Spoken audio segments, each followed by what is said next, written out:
homunculus was a thin, flat, disproportionate thing that was too smooth, too round, and seemingly forever dissatisfied with its own ludicrous appearance. The first time I ever laid eyes on it, I had just arrived at my tech job, fresh from a stay of extended medical leave, mind already ablaze with the problems of yesterday's virtual meetings. A semicircle of young and middle-aged colleagues surrounded and watched in hushed excitement as the thing changed.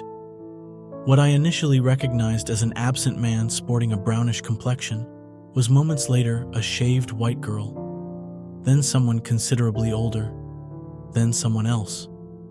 It showed no signs of stopping. Blurry, smeared features sank and melted apart, continuously forming anew. Faces were perceivable, but indiscriminate, as if they weren't meant to be looked at quite so closely. Its glossy skin stretched over a pair of arms and legs, at least twice as wide as the head that accompanied them, contorted towards a boxy torso, which itself supplemented a naked, sexless groin. The blank box it had come in was splayed out beneath it, an instruction manual nowhere to be seen. Layers of plastic were mostly pulled loose, save for remaining piled shreds, almost leaving the impression of a nest. After failing to locate signs of an alien spacecraft, I moved to Alan, a senior staff member. He too was spectating from a few cubicles away. One of the higher-ups' latest projects, he spoke before me, got dropped off this morning. Is it supposed to be doing that? I couldn't tell you. He was stone still, with a rigid hand on his chin. His lip twitched, as if he was barely stopping a word spilling. Are there more of these? I was met with a pensive expression that had trouble finding me and not the floor. Fascinating and kinda cute. The janitor had shown up and was now knelt beside the thing, mop in hand. What is it? Fancy art project or? A reward, I imagine, Jeanette, our boss, replied. She stood closest, like she thought it might try to get up and run off. They've slipped us a secret. We have had a good quarterly performance. What do we do with it? Another person asked. We kept it between the plant and the water cooler and told people it was a cutting-edge, experimental sculpture, an ornament, to be admired from a safe distance. A velvet rope wasn't in the budget, though. I was okay with that for a little bit, being all the way across our workspace, mostly well out of sight. I only had to walk by it to reach the lunch hall whenever I wanted to go in there. No big deal, except on one muggy afternoon, it turned to look at me during a trip to the vending machine. Its neck swung in a heavy motion as I rounded the corner, swiveling from the flapping door at the end of the room where somebody exited. The formerly inanimate stare had been replaced by eye contact, tracking me the entire way past. That day, I departed early and wrote a slip into the anonymous suggestion box saying we should take the sculpture out back and put it down. The ensuing HR meeting stung with fluorescent light and made my collar itchy. I can imagine I might have appeared suspect, sneaking glances at the thing. Obviously, Jeanette had placed it in the corner to make a point. She was treating it like a bullied child, vaguely sticking up for it on the pulpit, as well as rattling off the other daily grievances. I hadn't seen it straight away, but it was breathing, or attempting to, or pretending to. The movement was subtle, inconsistent, too quick. It was hard to tell. When I passed by after the gathering had finished a lifetime later, it didn't seem to be doing it. That was my first real close-up in a while. The sporadic renewal with which it had commenced was no longer occurring. It had a newfound appreciation, savoring each body it cycled through, pieces falling less rapidly from its grasp. Once again, its eyes were what unnerved me the most. Somewhere beyond their fogged exterior was starting to clear. I was sure of it. A few months passed. I didn't openly voice my concern. Most of the workforce was remote, but those in as often as me appreciated the statue as it had come to be known. Everyone else didn't care. I might as well have suggested to euthanize the class hamster. Plus, I'd noticed it picking an increasingly attractive veneer. Less random feelers, halfway approximates of humanity, and better symmetry. No more infrequent revolting errors, eye placement, mouth shape, giant sores. Were there real people out there that might look like this thing every now and again? Could most people look like this thing? On a boring midweek lunch break, I brought it up in a conversation with Rob, a colleague. The amount you talk, I think you just want to fuck it, to be honest. I smiled as he laughed at his own joke. If I catch you in here alone again, I'll give you a minute, but we're not trading spaces. I can't believe you can sit in front of it all day, I told him. The homunculus was around 10 feet behind where Rob was eating a baguette at his desk, in plain view. Don't you ever feel its eyes in the back of your head? Or hear it? It's not haunted, he snorted. No, I don't hear it. It doesn't just make noise. I mean, it is kind of weird we don't know what it is, but that's probably the point. You don't mind being a test subject? He shrugged. We're getting paid, aren't we? I've had worse jobs. As long as I'm not assembling these bots or whatever they are, I'm happy. And personally, I think it's pretty cool. Gotta be some new shit. Maybe marketing is pulling a trick, and they're putting us on social media. So act normal, huh? We were both staring at it staring at us. At least if we killed it, we could see what was happening under the hood. Well, Rob suddenly broke into a fit of coughing. He took a series of short, unsteady breaths and produced an inhaler, actions I had overheard from afar many times in my years working with him. Fucking allergies are killing me, amount of dust in this place. I looked at his rounded chest as it rose and fell rapidly, slightly straining the buttons. The movement was inconsistent and familiar. That week saw one of my least favorite yearly rituals, Bring Your Kid to Work Day. Essentially a glorified school trip for the children of my middle-aged colleagues and an excuse to get them off their devices. NeuroWorks was rich, amongst the biggest companies in the world in a pure business sense, but our venue was nowhere near as good as that sounds. Being bitterly locked into a refurbishment planning war for the better part of 4 years doesn't exactly scream modernity, or maybe it does. I didn't have much to do with the occasion, only involved in the helpline division, the breadth of my knowledge occupied mostly by memorized error codes. From what I saw, the old troublemakers had matured. Sneaking into forbidden places or swiping an expensive souvenir were no longer habits. But a child there was absent previously, the son of a new employee, 11-year-old named Kai. I didn't remember the kid's face because the sole image in my mind was him pulling it at me in a weird way. The night saw my desire to spend the evening at home by myself come to an end by a particularly bothersome client, whose broken message swapping kept me up late. As the darkening skies loomed above my long journey home, a new message popped into the dimmed office space, pulling me out of the call. Is Kai in there?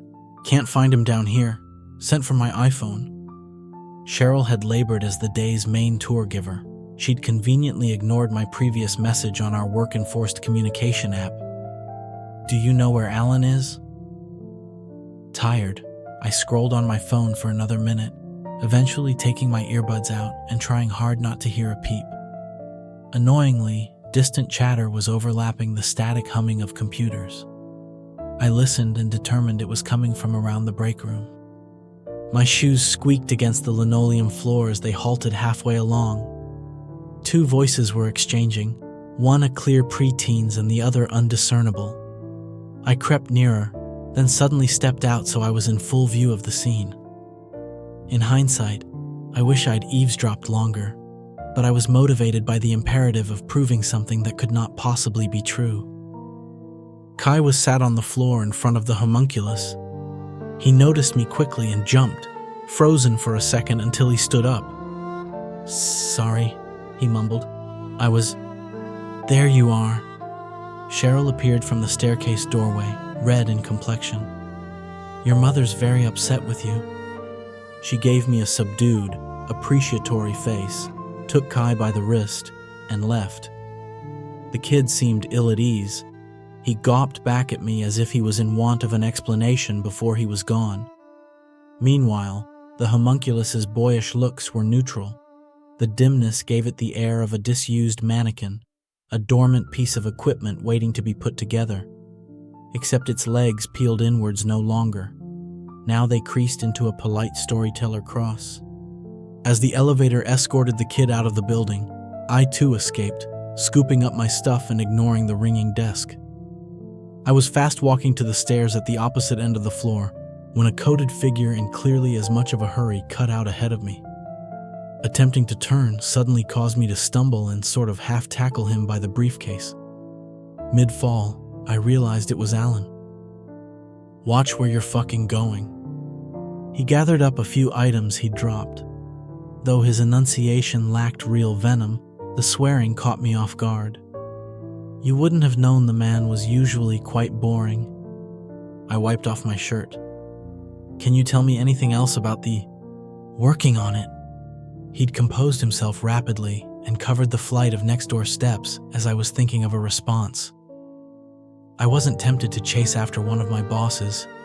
I was curious enough to try his personal office, but it was locked. Probably for the better. A piece of paper slipped underneath my shoe in the hall, almost making me fall again. I managed to redeem my clumsiness by catching it as it floated into my reach. The image printed on the other side was baffling. What crossed my mind first was a modern rendition, an imitation, of the Vitruvian Man. The format was sleek and scientific, riddled with diagrams apparently relevant to the subject in question, but the writing was all cryptic nonsense, encoded in mostly numbers. The outline of the document had its own tiny strip of the company's logo, except on the leftmost side. If that had led to another piece of the display, it was missing. I recalled the briefcase. Letting the paper drift onto the ground, I realized its blank side blended in perfectly with the vinyl, apart from the small brown imprint my shoe had left. I crammed it in my jacket and headed for the exit. If there was any sense to be made, it would come following a well-deserved rest at home. The after-hours atmosphere was unnerving in an empty sort of way. It was playing on my imagination. The only workers left sat in the final studio on the way out, a group of coders staying late to get an important snag fixed. I nodded goodbye and opened the glass door, then was pushed past. I'd assumed he was already outside based on the time difference, but my best guess was that it was Alan. Those who'd noticed looked sympathetic and almost concerned. They were too absorbed in their discussion to really pay attention. Snow dusted the ground, hardly very thick, but enough to outline a pair of scuffed footsteps leading to the corner. Whoever this person was, they were in such a hurry that I'd scarcely caught a glimpse of them.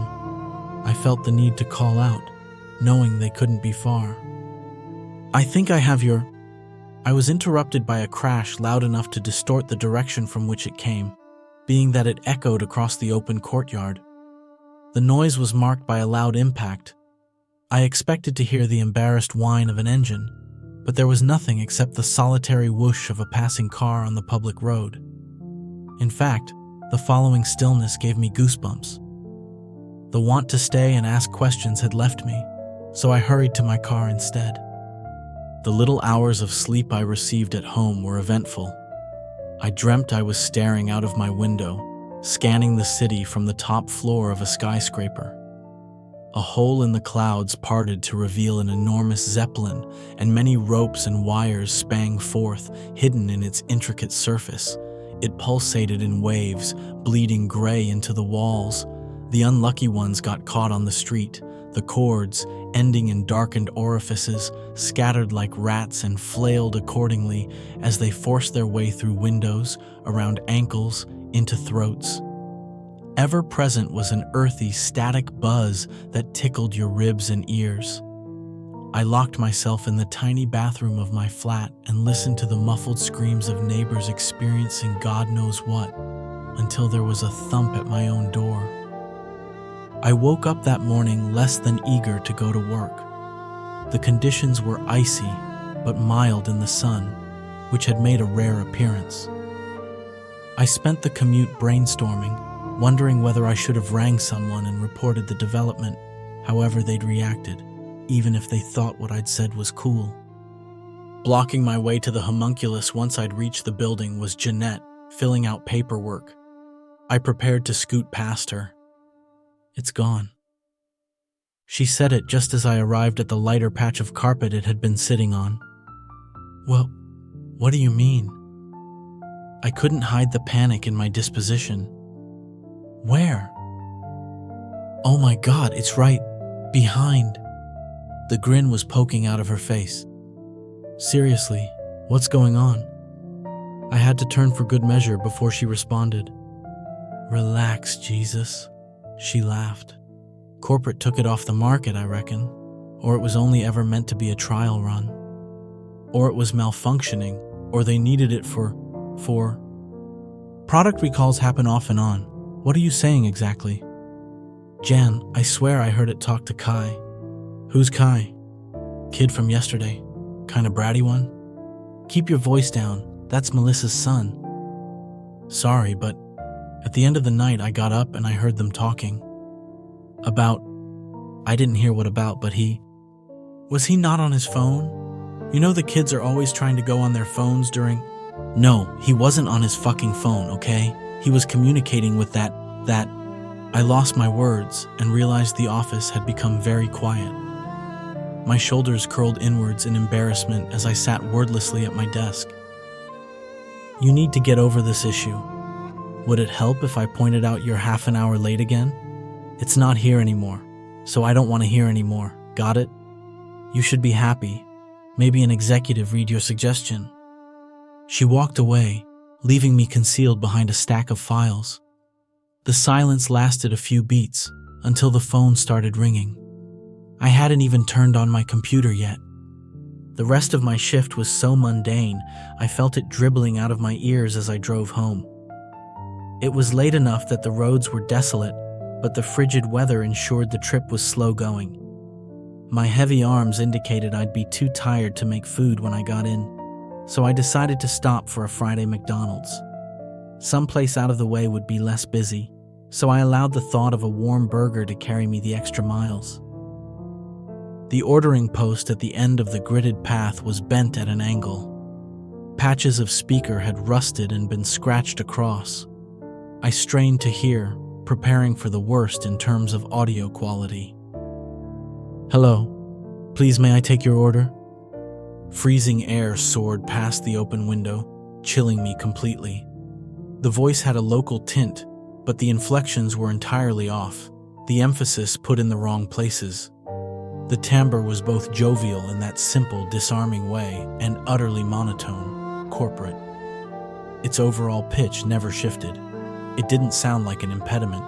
It didn't sound like anything I had ever heard from another person. A good 30 seconds of nothing must have passed. I was waiting for further words, to be asked if I was still there. "Are you real?" I finally blurted out. Sweat was forming on my brow despite the temperature. "May I take your order, sir?" I slammed on the gas and sped to the payment booth. The light inside was dim, narrowly outlining messy counters strewn with discarded paper bags and other food debris. I didn't see him, or anyone. I don't know what I was expecting as I sat there, trying to control my breathing. An automated messaging system wasn't an impossibility, but I swallowed it down. This place didn't even have a sign with all the letters on it. The man who showed up was completely ordinary looking, young and clean-shaven, wearing a cap and collared shirt. "Sir, you need to go back. Tell me if you're a real person." My appetite plunged with the rest of my stomach. It was the same voice. I couldn't believe a mouth was really forming those words. It felt like a mime, a trick. "Sir, please. Is this a prank? Are you mentally handicapped? Why can't you answer my question?" "Sir." In a flash of anger, I reached and grabbed him by the scruff of the neck. Half of his torso bared the cold as I brought him to my window, inches away. He didn't flail, only letting out a terrified yelp and whipping his temple into the wall, making his hat fall. and the withered frame bang upwards in its hinges.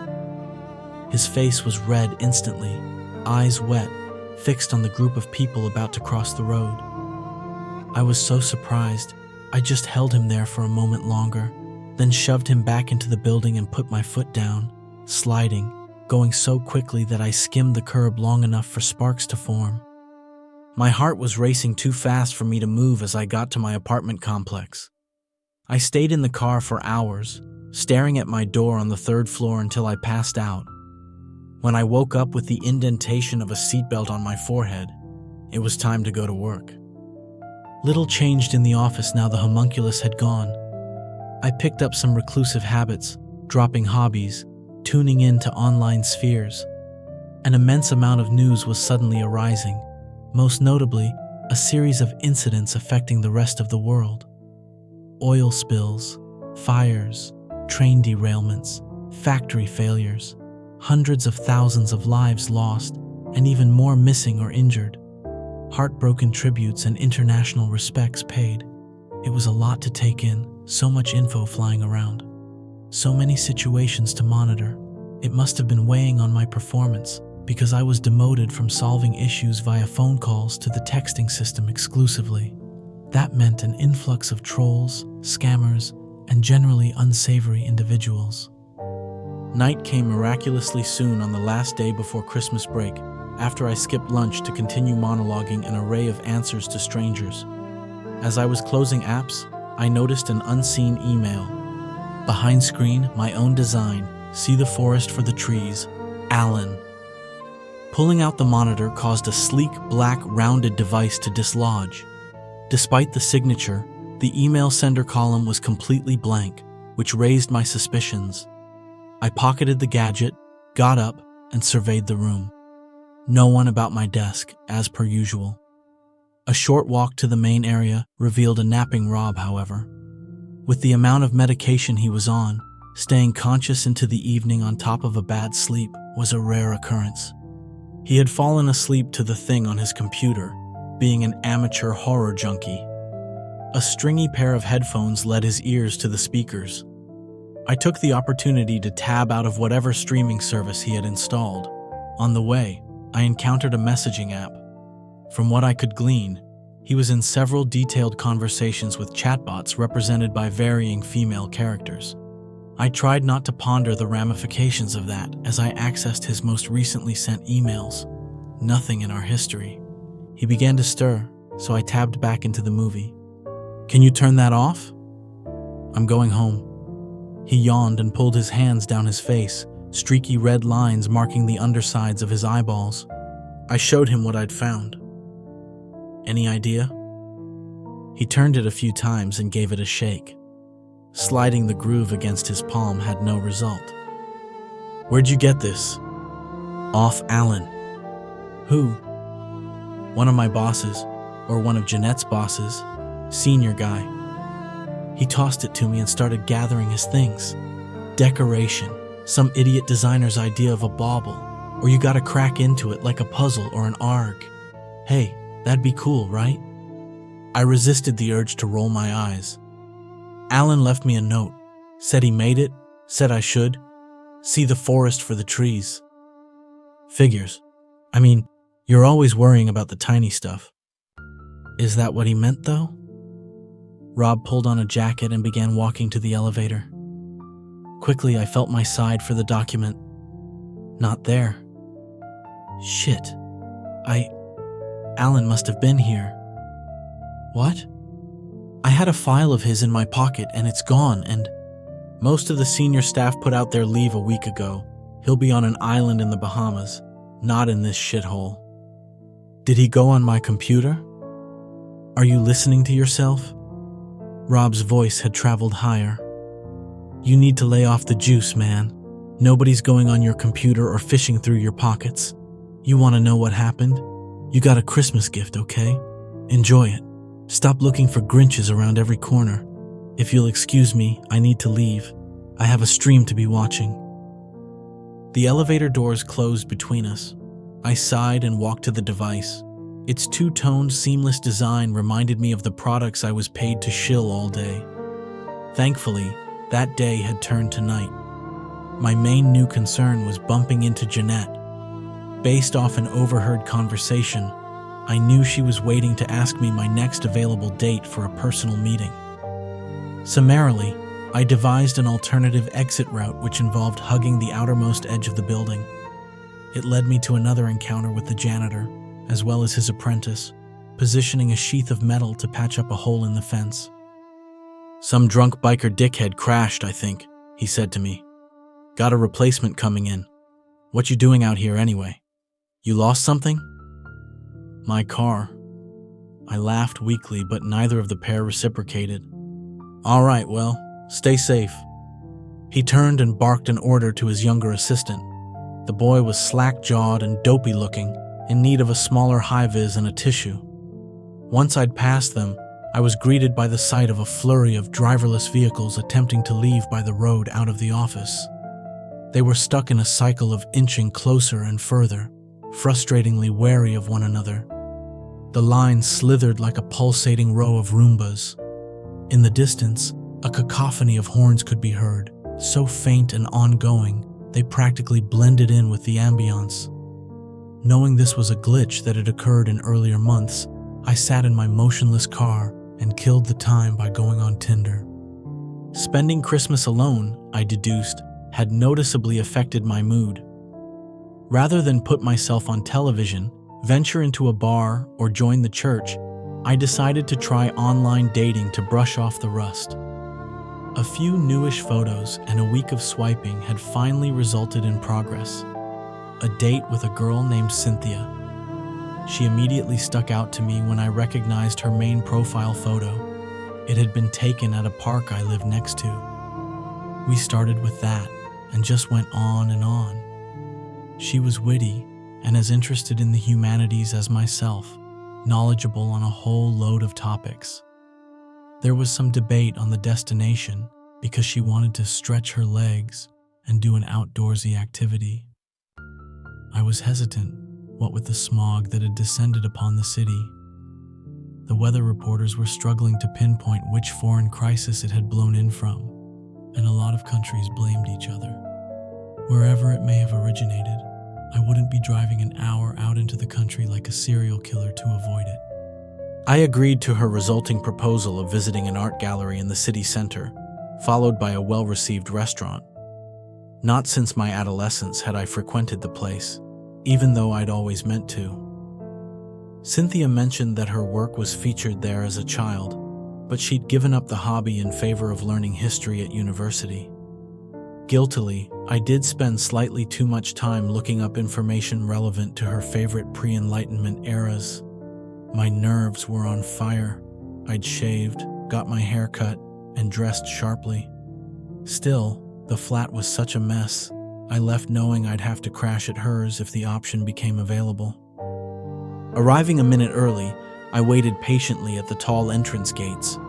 My phone was buzzing with notifications regarding a trivial internet feud, vibrating like it hated the confines of my jacket. Shambling homeless people occupied the nearby bus station. One was unconscious, slumped over several seats while his arms drooped to the ground at either side. I pictured how he'd appear were the support invisible. Transcendental, I supposed, as if he was being raptured. A stomach full of butterflies had me considering lighting a smoke, a recently picked up habit. Then I received a tap and zap to my shoulder, making me flinch. "Oh, sorry, did I shock you? It's these metal banisters they have around here. They're so staticky." Behind me, she was bundled in a padded coat with a flap hiding her mouth. Errant whirlwinds of dust were hovering, providing a tickling cough if you got caught. Nothing wrong with keeping me on my toes, just avoid the face. Cynthia snickered as we went inside the building. I disapproved of the place's brutalist arrangements, its flat concrete corners flanked by towering support beams whichever way you looked. She was all about that kind of thing. It was straight to the modern exhibit to ponder stuff made by the trendy artists, which I could not hide my bafflement or amusement of. The randomicity of the material had me believing they were coasting on a wave of irony I had no desire to investigate. You said you weren't one of those people who thought art had to be old or beautiful, she mused to me. She was right, but the fact was undercut by her proximity to the carcass of a rotting watermelon stuck to the ceiling by a congealed string of chewed-up gum. My Lunch, the piece was called. Then came a trip through the annals of time. Together, a few intricate portraits and events impressed. The rooms felt cold and stoic with only the odd masked wanderer for company. Me and Cynthia discussed our ideas at a decent volume when we came to a section dedicated to the Industrial Revolution. In front of us was a painting from 1812. A man in a hat and blue gown, armed with a dagger, stood victoriously before a burning building. "The leader of the Luddites," Cynthia read aloud. "You know these guys, right?" "I think so. They were the original ragers against the machine." She snickered. "If they got their way, we'd all still be living on farms. Imagine that." "You ever visited a farm?" "Once, a long while ago. Don't remember it." "My grandpa had one. Could be the genes, but I understand where this man was coming from, you know." "Really?" "Yeah, well, it would have been hard to comprehend the scale at which these inventions changed lives. A shock to the system like that will always end up leaving folks behind. Maybe these people saw a day where humans would never be employed. A simple life of labor doesn't sound too bad in comparison." "Okay, but having everybody do that? If they were hell-bent on the survivalist stuff, they should have gone off into the woods on their own. Start a religion or a cult." I exhaled sharply from my nose. "What about Ned Ludd? You have to respect him at some basic level. The man smashed something so passionately that we remember it centuries later." She laughed, the first I'd heard her properly do it. It was thin, punctuated by a long wheeze at its apex. "Next time we should go to one of those rage rooms. Then you can show me how a Ludder does it." Posing like Ludd, I put on a comically serious expression.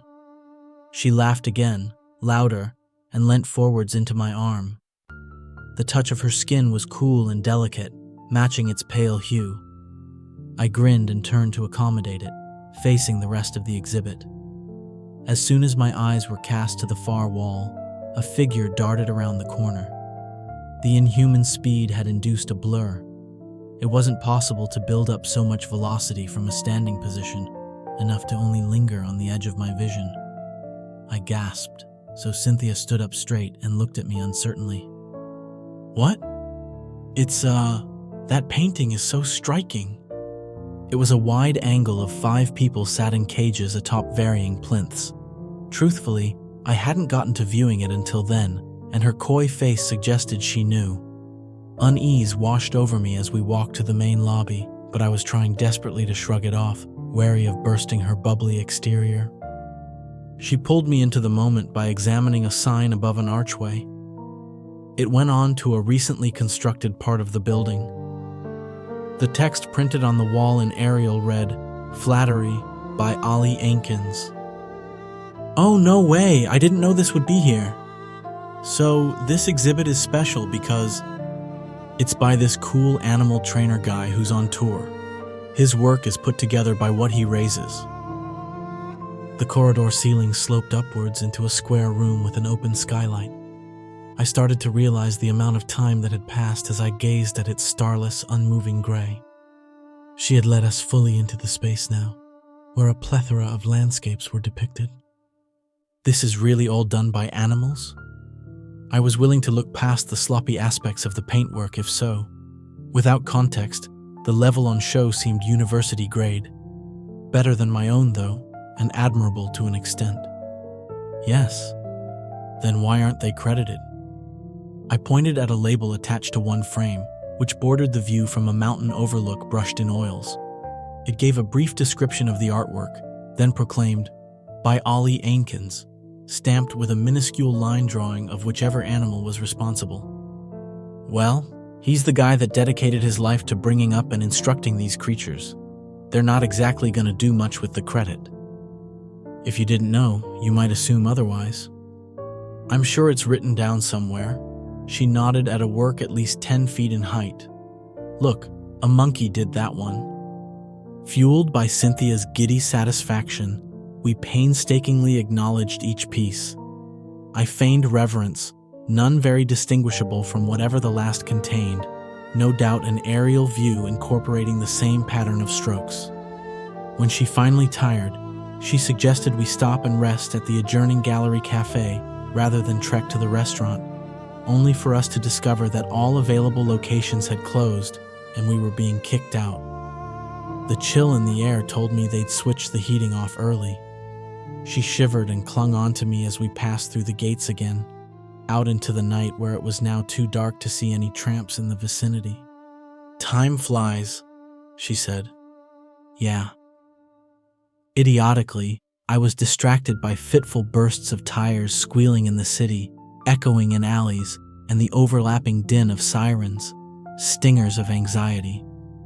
"Can I ask you a stupid question?" She cocked her head as if she was greatly amused, anticipating. "Does it ever feel like the world is ending?" It felt so dumb coming out of my mouth that I wouldn't have blamed her for writing me off right there and then. But her face didn't screw up as she seemed to genuinely chew on my words. It ended up on a sly corner smile. "Can I ask you a stupid question?" "Go ahead." "What's that cologne you've got on?" She pulled me in and pressed her lips around mine. It was warm, tender, and fleeting. We were inches apart once she ended it. "I'll get a cab," she whispered. "To yours?" The hesitation registered. Yeah, was all she came out with. She must have had the app ready, because a driverless car skidded out of an empty parking garage and zoomed towards us. She led me inside, and we began to kiss again, not ceasing for the entire 5-minute ride. "Still feel like the world's ending?" she asked me as she unlocked her apartment. Letting the crisp air cool my flushed cheeks, I couldn't deny her. We had delved into a building overlooking terraced rows of homes in suburbia. Not a bad neighborhood, but not exactly characterful. New builds, if I remember correctly. Cynthia's hall was filled with a welcoming heat. "Just gonna get changed," she said, then slipped into her bedroom. I slouched and gathered myself. The decor was minimal, as if she was preserving the elegance of the pristine, powder-white walls that made up the place. Brown wooden furnishings held appropriately distanced vases, glassware, and books in the lounge dining area.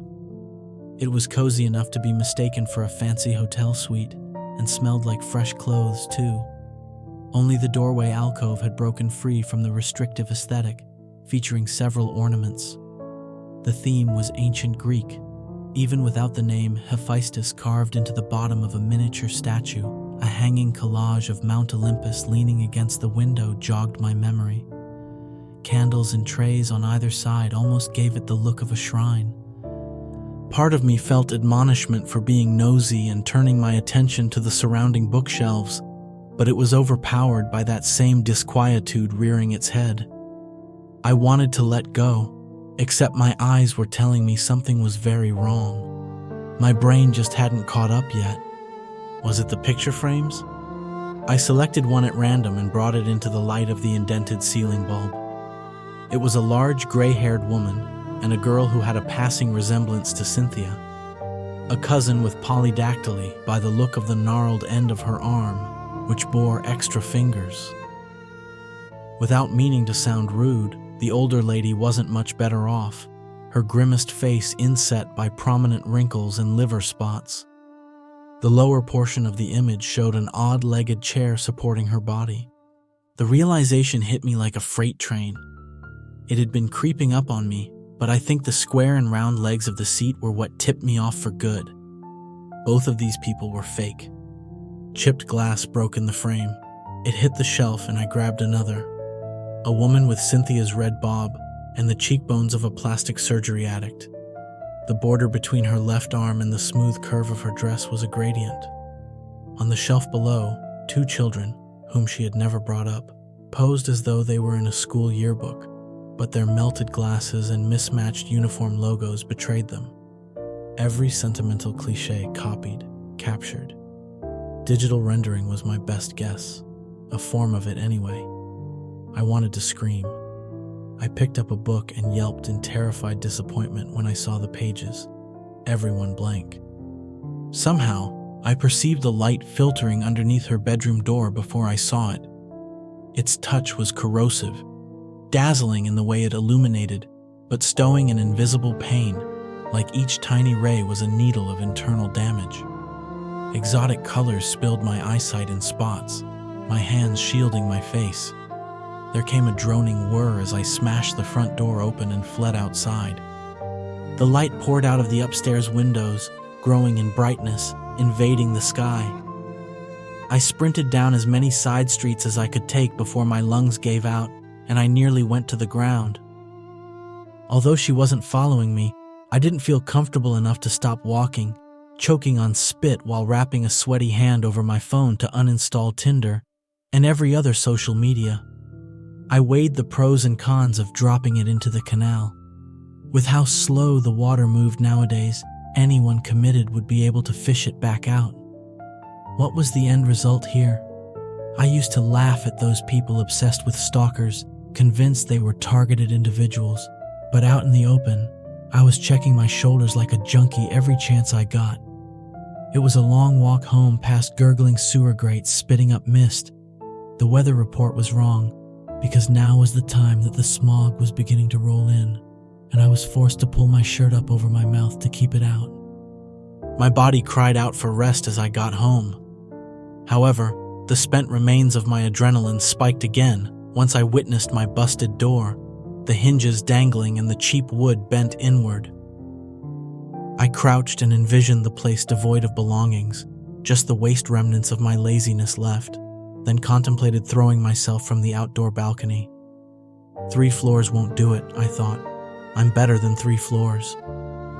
Instead, I clenched my fists and tiptoed inside, keeping a keen ear. Jabbering, low, ceaseless. Voices fought and overlapped. Something was stood in the kitchen, using the dark as cover. In the reflection of a wall-mounted mirror shone that same light, less intense. Its saturation gave it a brilliant twinkle, like sunbeams in a nostalgic childhood memory. The source was a figure taller than my unsuccessful hookup. A burglary wouldn't have been this complicated. I flicked the main wall switch. The first thing I noticed was the chunk of metal fence lodged within its skull, pus and blood dripping from the inflamed wound. Flesh had swollen to a tumor bulge as it changed constantly, facing away. Now it simulated bodies in an infinite wardrobe, an all-encompassing cloak that transformed like a fashionista's fantasy. The process had come close to perfection, but in intervals, it shook fiercely, and a burst of defects appeared, skin rippling over clothing. The light trickled from a slot in the homunculus's forehead, at its most vibrant, where the impact had cracked it open. I snuck closer. One of my hands firmly gripped the bat I kept hung upon the lounge wall, a memento of my high school baseball days. As I lifted it, I heard that same low whirring. Though I'd initially planned to rush the thing, it was anticipating my attack. "Come on, you son of a bitch!" In a single fluid move, its body thrusted forth and with a crunch, snapped the other way, pushing through itself until it was back to front while the head remained stationary. I was so horrified, I just closed my eyes, bracing for the collision as it lunged toward me and the waist-high bat I held. We went sailing over the dining room table, launching its contents.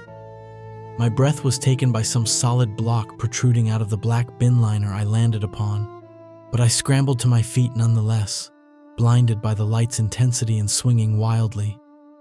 An empty apartment. I glanced around rapidly once my vision returned, adamant that this was another one of its gimmicks. Only a humming emitted from underneath the clutter beside me. I dug through it until I came across Alan's device. The panels it was composed of had jutted outwards half an inch. Inside was a softly glowing orb rotating behind a cage. It faded as the noise trailed and the thing shut, letting off a deep tone. I slumped onto my back, unsure whether to laugh or cry. Staying there for the next 24 hours would have suited me well, but I peeled myself upward so that I could barricade the door first. Amongst the unpaid bill warnings and spam advertisements littering the area, a piece of red paper was isolated. I picked it up and unfolded it. Blacklisted. Leave the city. They no longer need us. The note had been printed. Driving up to the countryside was already on my mind, though sleep had to take priority. I could barely stand without swaying. I collapsed into bed, not even bothering to get changed. It would be my last taste of the grid before having to live off the land someplace rural or die trying. I drifted off thinking of vindication the night had brought me, along with all of its near-death experiences. Maybe I wasn't such a pessimist after all. Knock knock. 8 a.m. Blinked the alarm clock my bleary eyes could just about read. I groaned and lumbered to my feet, feeling sick. The knocks ended with the sound of furniture scraping the floor in the hall, the pointless blockade I'd created now requiring piece-by-piece dismantling. I shifted the desk I'd planted beneath the handle so that the door opened an arm's width. Outside were 2 police officers. "Sir, you're being placed under arrest for assault. We have CCTV footage of you committing a violent act against a McDonald's employee." The cops saw my bloodied side and called an ambulance, some unnoticed wound having scraped a tear in the fabric. I told them I'd fallen, but saw their shifting gazes meet each other's, obviously doubtful. They waded past garbage, concluding my mental instability when I told them I was being stalked by things that looked like people. Putting on a facade of normality would have achieved nothing. I wasn't an actor. I tried to level with them, but they hadn't heard any similar reports. Without context, the note and device had no meaning. Getting sectioned was a speedier process than I recalled. As I waited in my jail cell, I was interviewed by a lineup of doctors and psychiatrists, touting endless clipboards, assessing whatever subconscious findings they could glean. New people put me on edge, which didn't help. There was back pain medicine I was supposed to be taking. That flagged me on their system. One charge of vandalism from when I was a kid, no nearest relative to consult, and I wasn't confident in my former co-workers to leave a good word. Schizophrenia was the diagnosis. I was spared a stint in prison for giving an innocent employee a concussion, instead sent to a hospital for the crazies. The neon sign on the front of the enormous patient building spelt NeuroWorks and seeped pink light into my anti-suicide room. Ben Bezalel was the name of the prescription I was supplied, 3 tablets a day. It was child's play compared to the cocktail of drugs my peers indulged in. Spending an evening drooling on one of the facility's sofas was considered a pastime, and none of the staff gave a damn about the smartphones. It's been 6 months since I got here. Total resignment has led to my acclimatization. I've convinced myself a restricted life beats a non-existent one. The pills do their fair share to numb away the boringness, the repetition, the monotony. Even when I unlocked temporary leave access, I never took it. What was awaiting me out there? The newspaper told us the world was plunging into a kind of hushed confusion, soaked in the byproducts of acid clouds that melted potholes and the fur off the skin of cats. Most foreign governments had been disassembled, and rocket ships were blasting off every other week. To where was a mystery.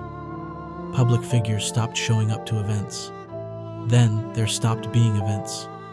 Last week, I was scheduled to have brain surgery done to implant a chip, opting for the procedure as an alternative to electroconvulsive therapy.